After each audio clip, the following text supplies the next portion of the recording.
Letras, letras y más letras. Las vemos todos los días, continuamente, pero ¿han estado ahí siempre? Hoy vamos a ver la historia de la tipografía. Todo comenzó en el 4000 a.C. cuando la civilización mesopotámica inventó la escritura cuneiforme, una escritura en forma de cuña que se realizaba sobre una tabla de arcilla con un estilete.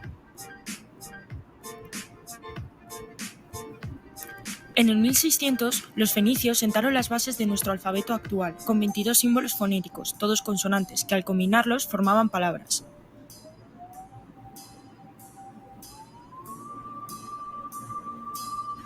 Hacia el año 800 a.C., los griegos tomaron los caracteres fenicios y crearon su propio alfabeto añadiendo nuevos caracteres.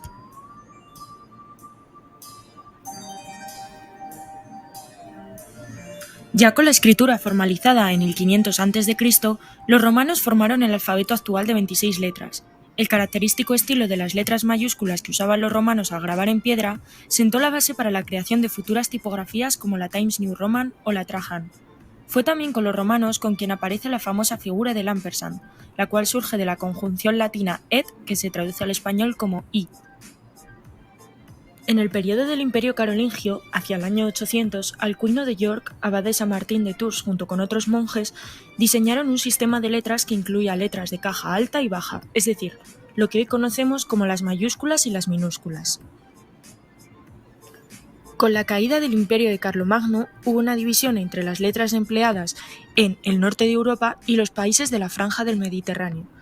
En Alemania y los países de alrededor se popularizó el estilo Black Letter, también conocido como Gothic u Old English, un tipo de letras que era de difícil legibilidad en textos largos. Por su parte, en los países que desarrollaron el Renacimiento, especialmente en Italia, con la recuperación de la cultura grecolatina, se popularizó la escritura humanista, que era de más fácil legibilidad que la Black Letter. Será en el 1436 cuando Gutenberg invente la imprenta de tipos móviles. Con la imprenta ya no era necesario que un amanuense escribiese los textos a mano, sino que bastaba con disponer los tipos móviles en la imprenta y realizar tantas copias como se quisiesen. Si bien la imprenta supuso una mayor difusión de la cultura, a su vez permitió que se creasen nuevas formas y tipos de letra para los tipos móviles, que generalmente se tallaban en madera o en plomo. El invento no tardó en difundirse por todo el territorio europeo. Claude Garamond se convirtió en el primer impresor independiente, realizando una tipografía que llevaba su propio nombre, la Garamond, y que se sigue utilizando actualmente. Más tarde otros siguieron su ejemplo, como por ejemplo Caslon y Baskerville, que también desarrollaron sus tipografías. Las técnicas de impresión fueron mejorando en el siglo XVIII de la mano de todas las innovaciones que trajo la Revolución Industrial. Probablemente una de las mejores aportaciones de esta época fue, por un lado, la aparición de la negrita y sin duda la creación de las primeras tipografías sin serifa, las cuales, de la mano de los movimientos artísticos del momento, como el modernismo, abrieron la puerta a unas letras más creativas y modernas que rompían con el clasicismo del pasado. En las primeras décadas del siglo XX, de la mano de las vanguardias, comienzan a realizarse experimentos con el lenguaje. El mejor ejemplo son los caligramas de Apollinaire, en los que se crea un poema-dibujo distribuyendo las palabras para que creen una forma concreta.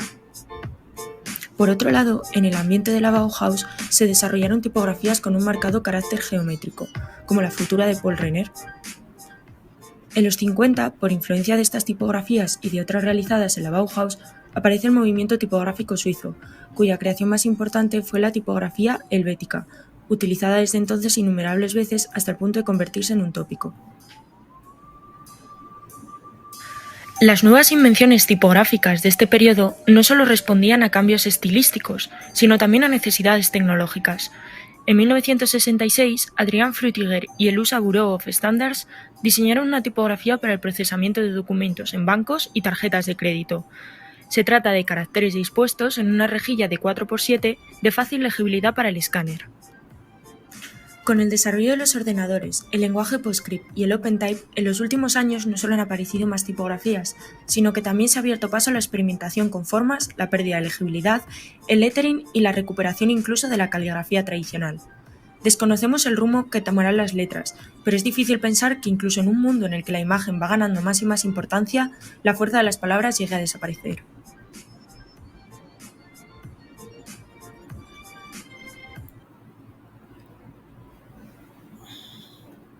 A ver, quitamos esto.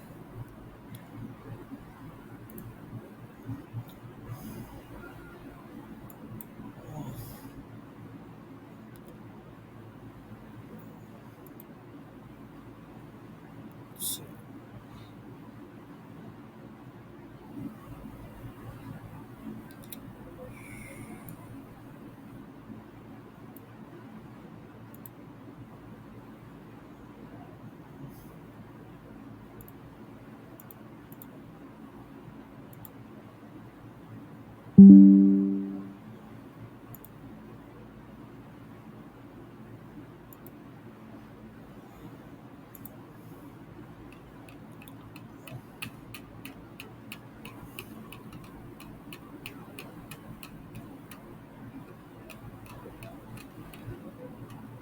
Ok, vimos que hablaron de esta principalmente.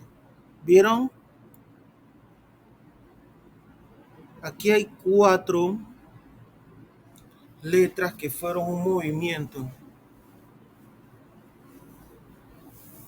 Movimiento de arte. Esta, movimiento de arte y diseño que surgió alrededor de una revista del mismo nombre fundada por Theo van Doesburg.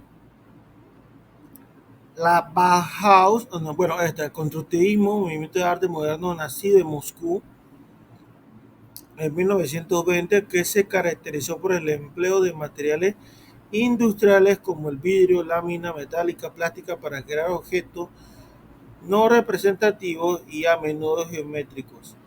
El constructivismo ruso fue fundamental para el modernismo, que su uso de la tipografía sans serif negra o roja dispuesta en bloques asimétricos.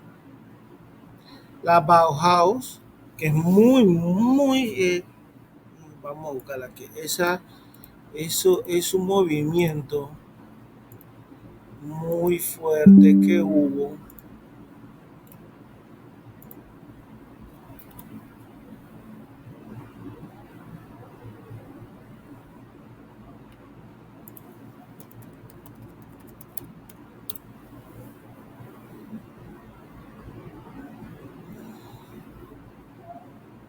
La Bauhaus fue un movimiento artístico alemán que comenzó en 1919 y duró hasta 1933 y terminó. La Bauhaus proveniente de las palabras alemanas Bau de construcción y Haus de casa.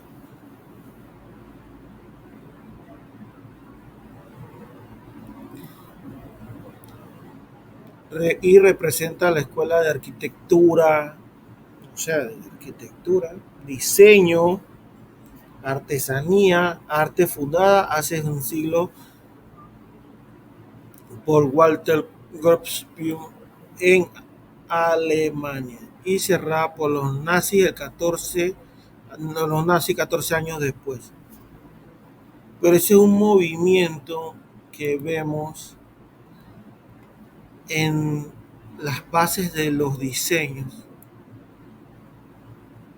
Lo ven allá, siempre se caracteriza por ese color, el amarillo, el rojo y el azul. Y sus y su estilo, cómo está lidiado.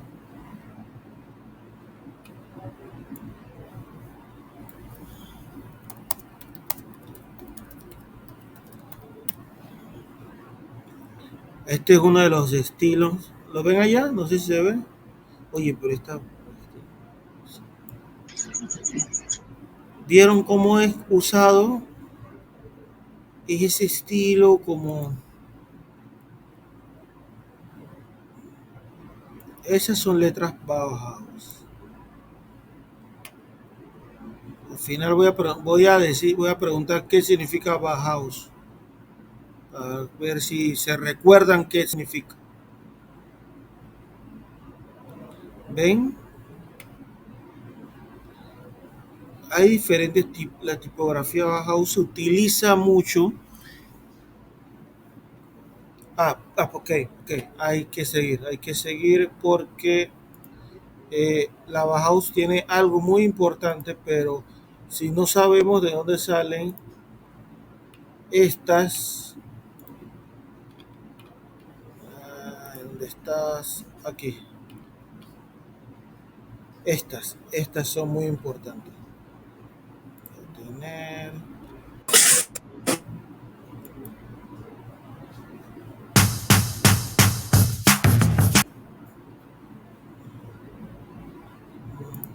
Presentar.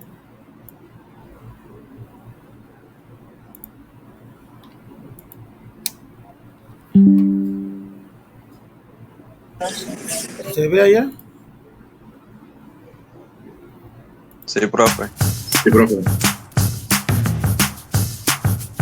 La tipografía está en todos lados, en libros, empaques, páginas web e incluso cuando vas por la calle en las señales de tránsito y en los anuncios. Simple, pero ¿qué es? Bueno, es conocida como el arte del estilo de las letras o textos, algo que comúnmente ocupas para hacer la tarea o en el trabajo. Tiene muchas clasificaciones según su estilo, grueso, inclinación y muchas más según sus características. En este video te explico la diferencia entre el serif y sans serif, para qué lo puedes ocupar y algunas ideas para inspirarte. Que nadie te agarre en curva, literal. El serif, serifa o patín es el elemento decorativo remate en la letra. Une la asta, que es el trazo principal, en el inicio o fin.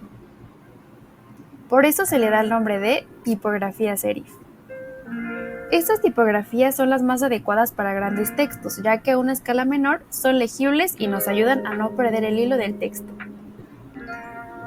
También se les acredita dar profesionalismo, autoridad, elegancia y sugerir el peso de la experiencia. Podemos ver este estilo en diferentes marcas como Zara y la revista Vogue, en las páginas del famosísimo periódico The Times y en muchas otras. Un dato curioso es que la famosísima tipografía serif Times New Roman fue diseñada en 1931, especialmente para este periódico por Stanley Morrison. Sin duda una tipografía hermosa. Las fuentes más populares y nuestras consentidas son Diderot y Bodoni.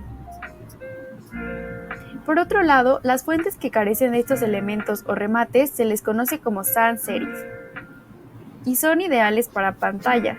Se pueden aplicar para apps y sitios web. Son consideradas como tipografías modernas y minimalistas. La tipografía favorita de este estilo es helvética. Ahora que ya sabes la diferencia, toma en cuenta todas estas recomendaciones en tus próximos proyectos. En la descripción dejaré páginas confiables en las que puedes descargar todo este estilo de tipografía.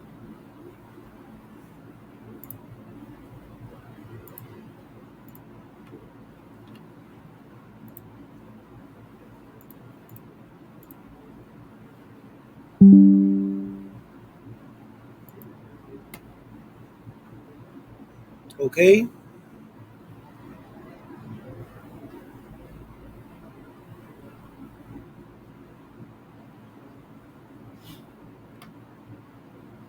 Seguimos ahora sí. Ok, todavía no vamos a seguir porque hay que ver qué es. Ustedes vieron que dice eh, serif y sans serif, ¿verdad?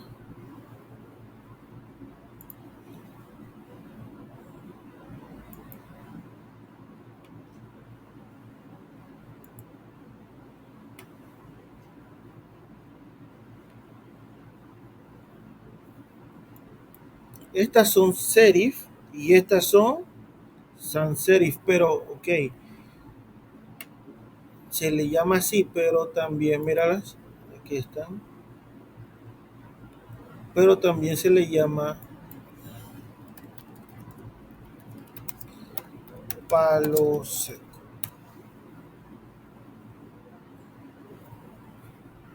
Las sans serif también son conocidas por ese nombre.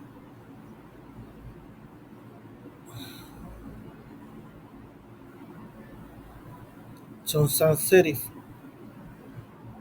¿Ven?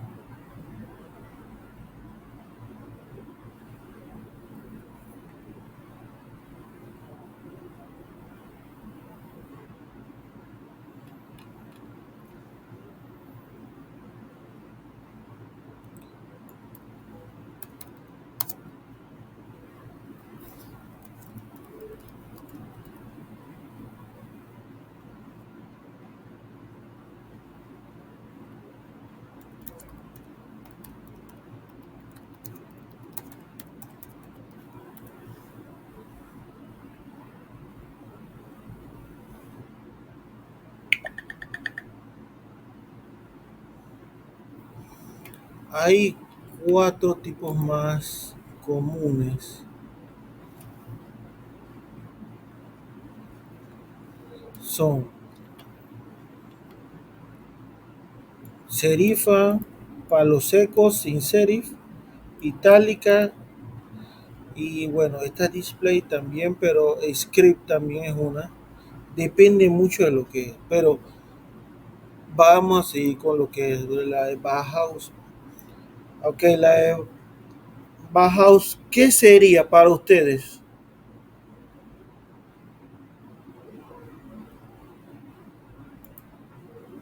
A ver, ¿Qué dijo, profe? Disculpe que se me cortó un poco.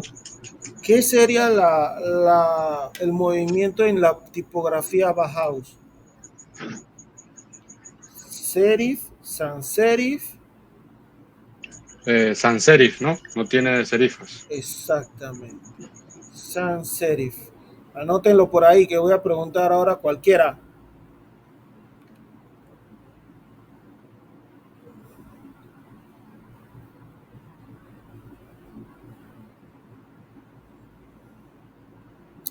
Son muy importantes en lo que sería estos trabajos.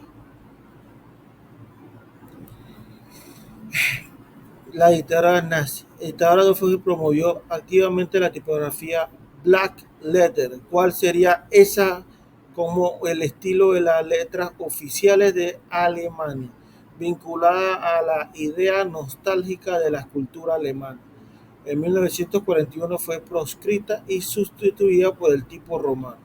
El régimen también le gustaba el aspecto moderno industrial de las tipos Bauhaus que utilizaban en la década de 1940, cuando pensaron con el tipo romano sería la mayor aceptación internacional. ¿Cuáles son estas black letters? Para ver, las dimos la semana pasada.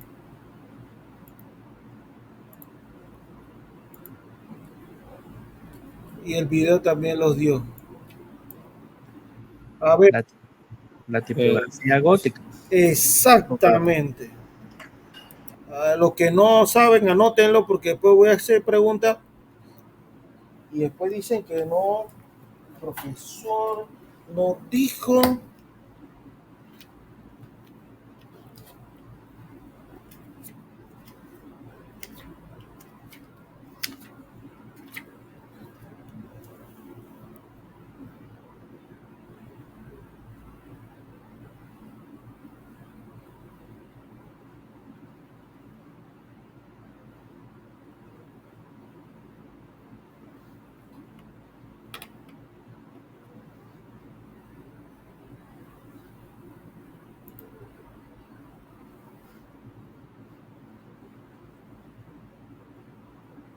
¿Ya anotaron? No quiero después problemas, voy a preguntar.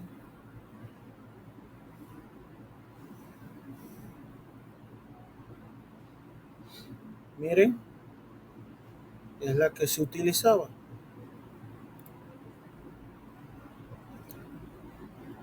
Después de la Segunda Guerra Mundial, Estados Unidos vivió un nuevo optimismo que emergió paralelamente el boom consumista. La escena cultural se amplió gracias al número creativo e intelectual europeo que huyeron de la Europa nazi, y los adolescentes se convirtieron tanto en un mercado como en una fuerza creativa.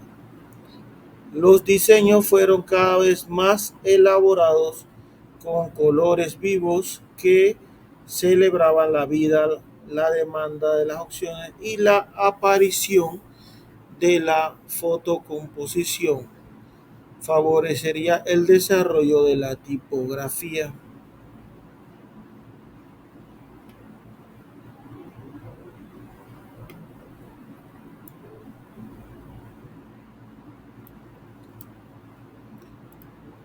Tipografía como Hermann Sachs lideró el movimiento humanista en el que la frontera entre la tipo serie y sans serif se diluyó con la reintroducción de las líneas orgánicas.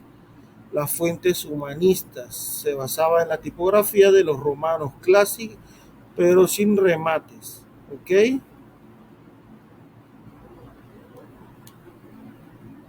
En esta década apareció el internacional estilo Swiss Style, que se basa en los principios revolucionarios de la década de 1920, postulando el slide y el Bauhaus, así como Jan T. S. Schildschow en un libro Las nuevas tipografías, firmemente consolidada en la década de 1950.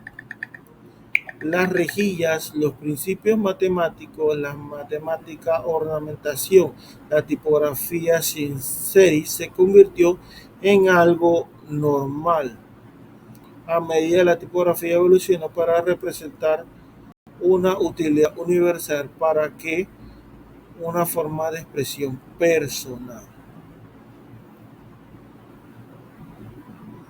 El mundo de la cultura se volvió en la década de 1960, cuando la música y el arte y la literatura y el diseño de muebles se tornaron más accesibles y empezaron a reflejar elementos en la vida diaria. Comenzó lo que sería el pop art.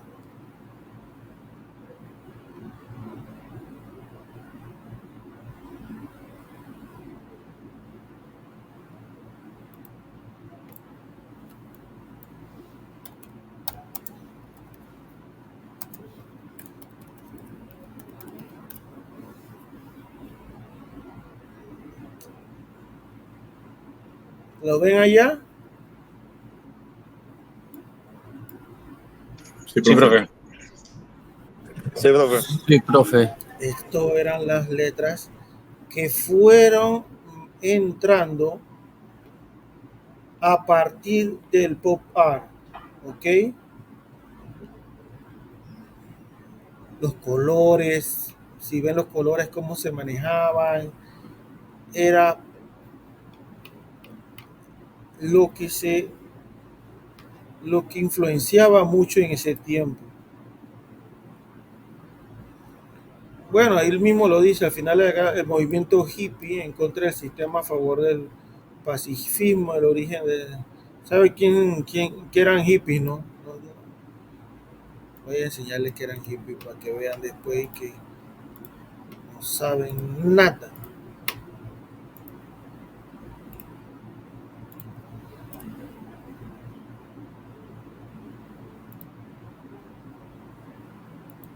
Eran estos así que se ponían, pero yo qué hago ahí.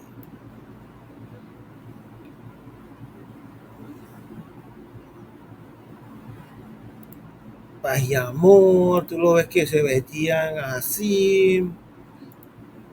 Esos eran los movimientos llamados hippies. Los colores.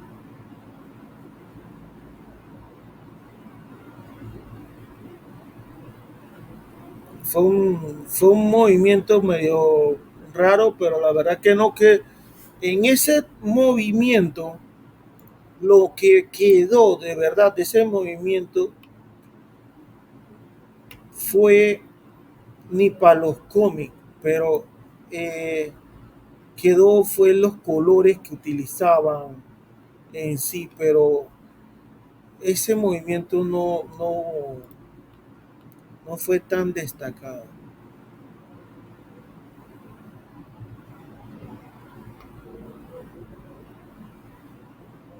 En la década de los 70, la tipografía prosiguió por el camino iniciado en las décadas anteriores y se tornó más ornamentada, estrafalaria y extravagante, hasta que a mediados de la década surgió el punk.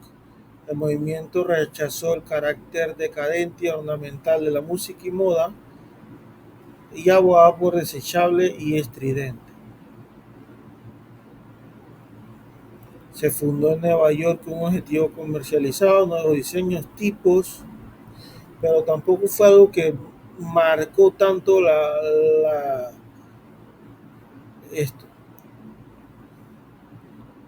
foto.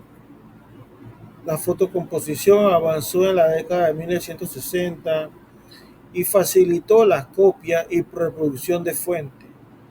Si se proyectaba a través de un lente de carácter creado en pantalla, un tubo a rayos catódicos como el de los televisores sobre el papel y una película fotosensible. Esto podía almacenarse en una memoria magnética, sobreescribiendo, editando. En la década de los 70 comenzó la utilización cada vez más los ordenadores de este proceso en el que se combinaba la fotocomposición. ¿Ven?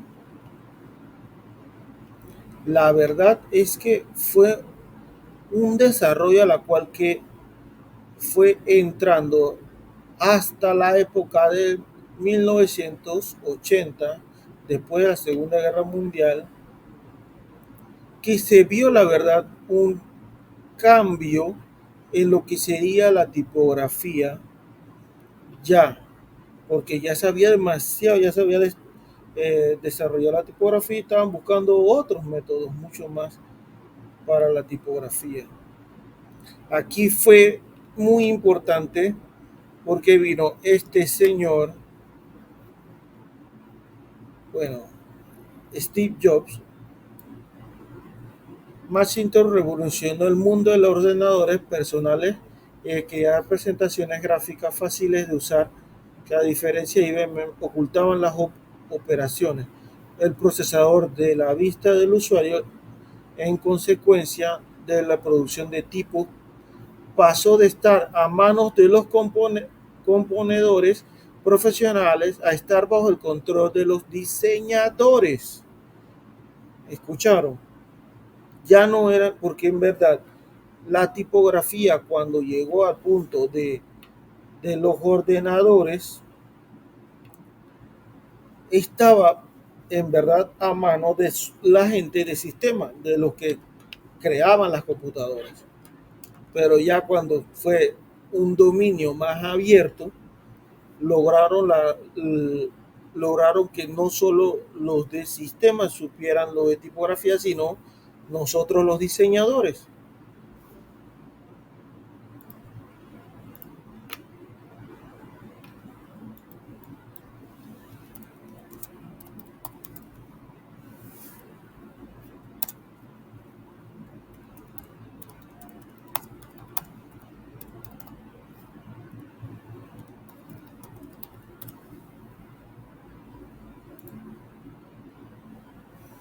Aquí es una parte muy importante. Jobs apuntó al curso de caligrafía de Red College de 1972.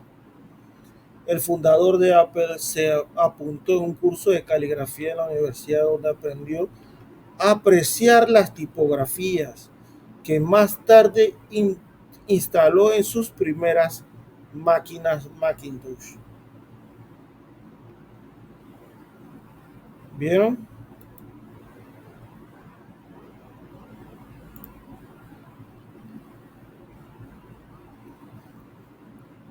Sí, la tipografía digital nació con Macintosh.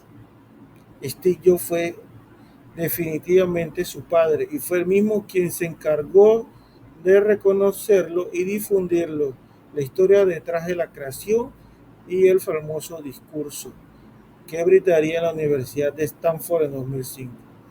El cofundador de Apple recordaba entonces la anécdota que se vinculaba a una de las decisiones más difíciles que tuvo que tomar en su juventud: abandonar por motivos económicos los estudios en el Red College. Y si el joven se vio en la necesidad de dejar su estudio, no abandonó, cambió el deseo de seguir aprendiendo. ¿Ven? En todas partes, con todos los pósters, todas las etiquetas de todos los cajones estaban bellamente caligrafiados a mano. Como ya no estaba matriculado y no tenía clases obligatorias, decidió atender el curso de caligrafía para aprender cómo se hacía. Aprendí cosas como serif, tipografía, sans serif, sobre los espacios, variable entre letras, que hace realmente grande a una gran tipografía. Era muy bello, histórica y artísticamente, de una forma que la ciencia no puede capturar. Y los encontré fascinantes, recordando el CEO de Apple.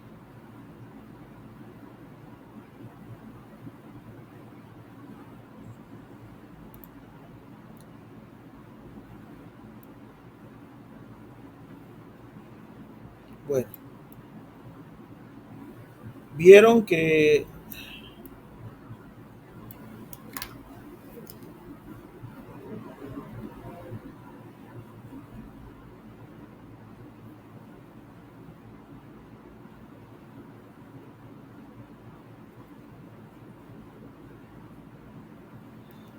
ok,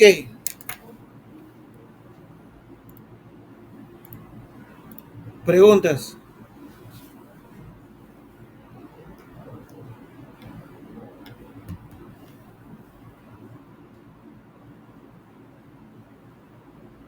¿No hay preguntas?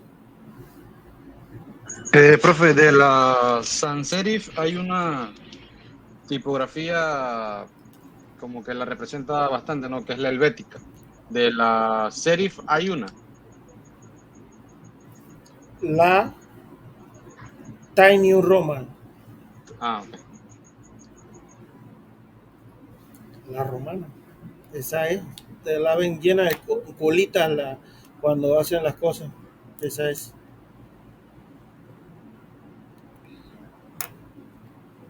Em, no sé por qué nunca no se habla del script. El script es una de las más importantes también porque ya bueno, pues es que van a ver más adelante que las scripts también tienen un área en la historia la cual se fue desarrollando.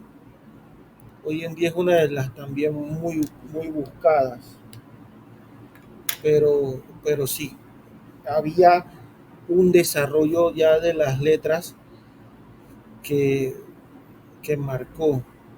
Noriel, a ver, ¿cuál fue de las tipografías que más te, te hizo ruido en todo lo que hablé? ¿O que estaba demasiado marcado por colores o por muchas cosas?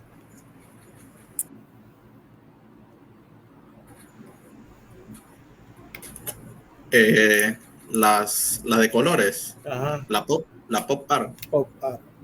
Las pop art vinieron con ese desarrollo a dar un marco más en los colores, porque antes, ¿de qué color eran casi siempre las tipografías? A ver, David o Abigail.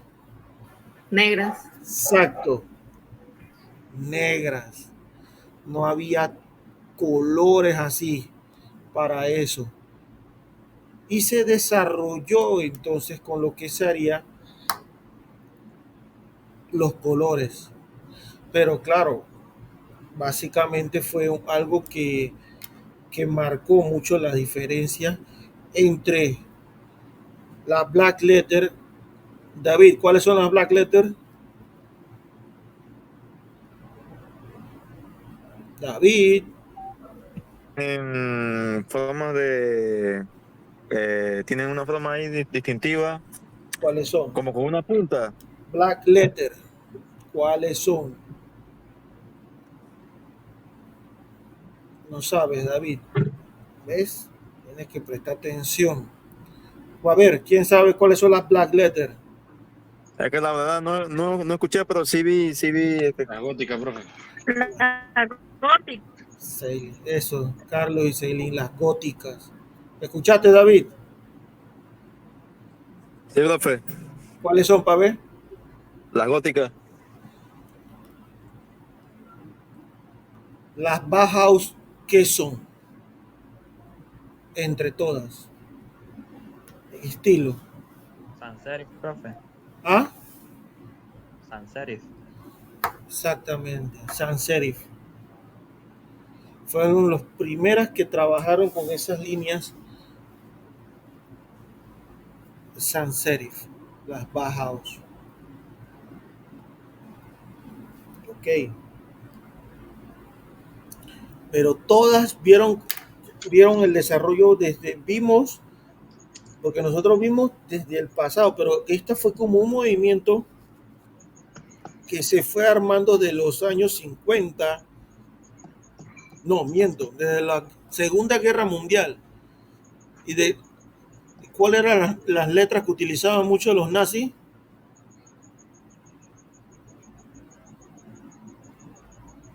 A ver, Las Black Letter. las Black Letter, pero también combinaban con las Bauhaus. Pero vimos cómo fue desarrollando las 50, 60 y siempre vimos cómo fueron modificando, cada una llegó a un estilo. Vamos a un movimiento, a un estilo de ese tiempo para lograrlo. Ya teníamos más tecnología, vamos a decirlo así, cuando llegaron las pop art. Ya había más, porque había más colores, antes no había tantas líneas, no había impresión, no había nada de eso, tantas cosas para hacer colores, letras, así que fue algo que marcó más la diferencia en eso. Pero no se quedó ahí porque las letras, cuando estaba lo que era estaba entrando la era digital, ¿quiénes eran los encargados de las letras? Los programadores. Los programadores. O sea, no sé si ustedes han visto esas letras de las computadoras viejas que son como cuadriculadas, que son como en píxeles. No había estilo, no había, solo era para una información en sí. ¿Qué pasó cuando llegó Steve Jobs? Y entró en esto. Digitalizó la tipografía y revolucionó con Macintosh, ¿no? Exacto. Pero le dio poder. ¿A quiénes? A los diseñadores. A los diseñadores. Exacto. Le dio poder a los diseñadores de poder manipular las letras. Porque lo que nosotros hacemos, crear, agrandar, achicar, no había manera. Todas eran un solo tamaño. O eran, bueno, había mayúscula y minúscula, pero no había ese desarrollo, podíamos manipular las letras de gran impacto. ¿Ok?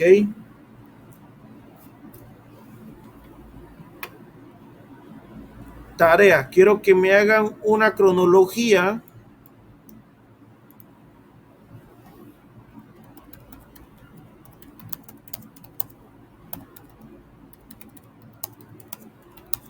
de la tipografía.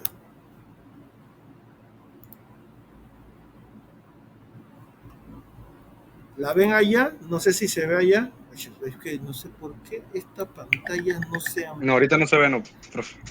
¿No se ve? No. Ok, vamos a presentar.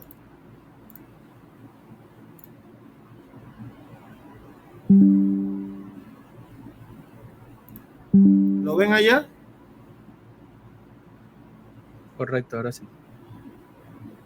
Quiero que me hagan una evolución de la tipografía que hemos dado hoy hasta donde llegó ya a la parte tecnológica, la parte ya que estamos manejando hoy en día. Miren esta, pero yo no sé por qué se ve Open Link. Miren cómo se hizo esta. No, esta no. No sé por qué no me deja verlas en grande.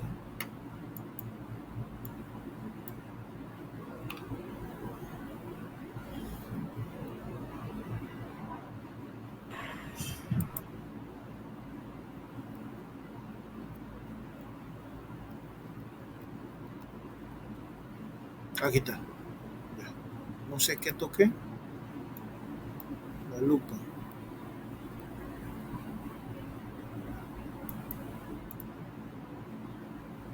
No, ustedes no. ¿La ven allá? Sí, profe. Miren, esta es una. Quiero que le metan imágenes, quiero que la diseñen, métanse en Illustrator, eh, o el programa que prefieran, o el Infinity, y quiero que me creen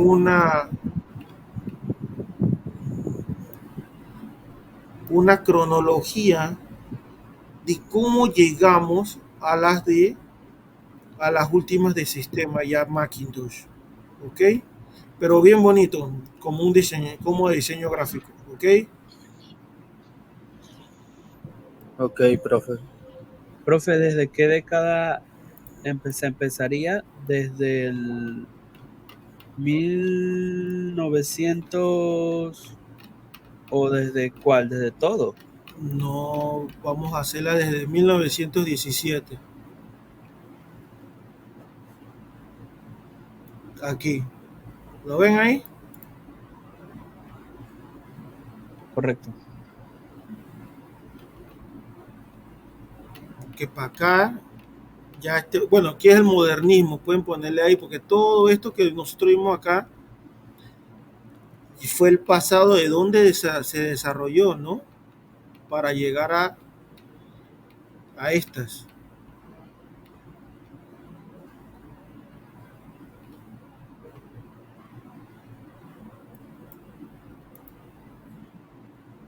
Quiero que me lo desarrollen bien bonito, un PDF.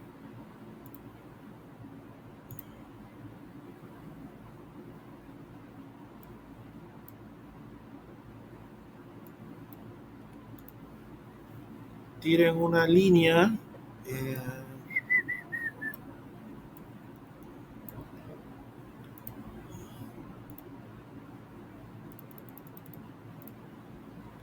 yo lo estoy haciendo así, pero ustedes pueden, yo quiero que hagan su estilo, yo quiero que me diseñen, no quiero una cosa mediocre que me hagan, quiero cosas que podamos ver y entender lo más importante.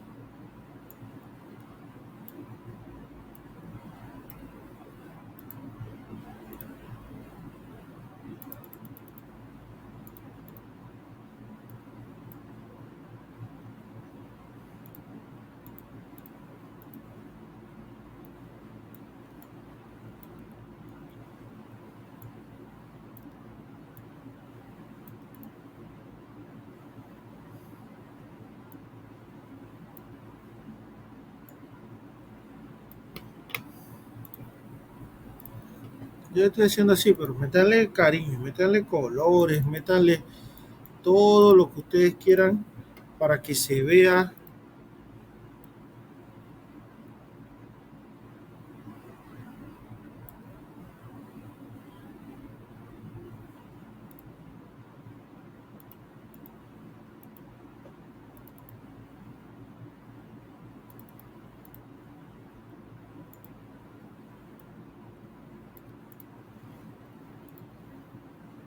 Le ponen su nombre a un lado, ¿ok?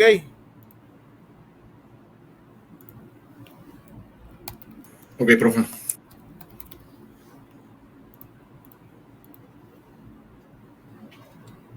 Vamos a ver cómo es. Lo estoy haciendo así, pero vimos unos ejemplos. Bueno, voy a dejar.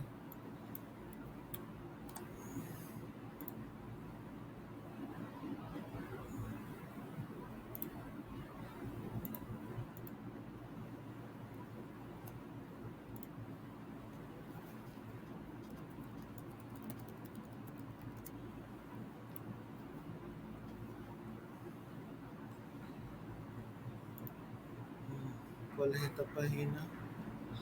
De la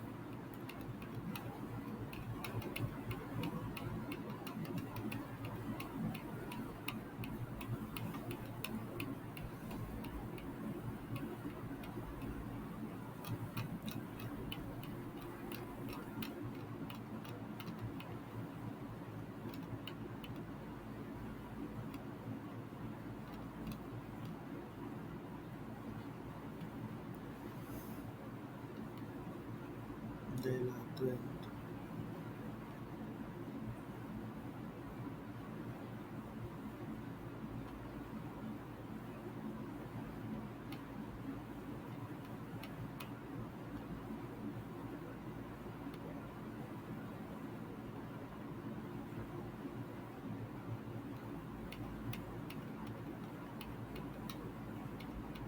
No, yo no me fui hasta allá. ¿Dónde está la parte de la 31? Aquí está. A la 37.